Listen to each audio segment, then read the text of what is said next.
Les forces ukrainiennes ont lancé une série d'attaques utilisant des missiles de croisière et des drones navals dans la région de la mer Noire.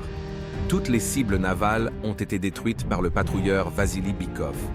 Sur les 10 missiles de croisière, 7 ont été abattus par des systèmes de défense aérienne. Les autres ont réussi à atteindre leur cible à Sébastopol. À la suite de l'attaque, un navire de débarquement et un sous-marin, qui étaient en réparation en cale sèche, ont été endommagés. Les zones frontalières de la région de Belgorod continuent d'être régulièrement bombardées par les forces ukrainiennes. Dans le village d'Urazovo, une garderie et une maison de retraite ont été endommagées par une frappe d'artillerie. Sur le flanc sud de Bakhmout, les troupes russes ont lancé une série de contre-attaques réussies. L'ennemi a été chassé de ses positions à Kleshevka. Dans le même temps, le village subit actuellement des frappes d'artillerie massives de la part des forces ukrainiennes.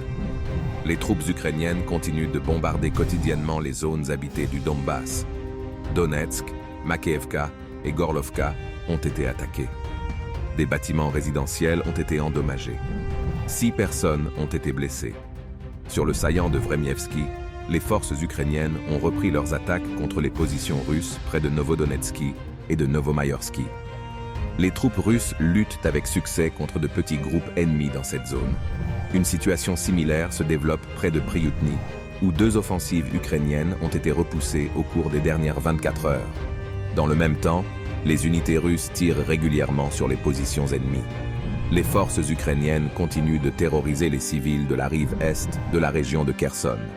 À la suite du bombardement de zones habitées, des bâtiments résidentiels et des biens civils ont été endommagés. Les troupes russes ont de nouveau attaqué les infrastructures portuaires de la région d'Odessa. Dans les ports d'Izmaïl et de Reni, des drones russes Geran ont frappé plusieurs infrastructures militaires des forces ukrainiennes.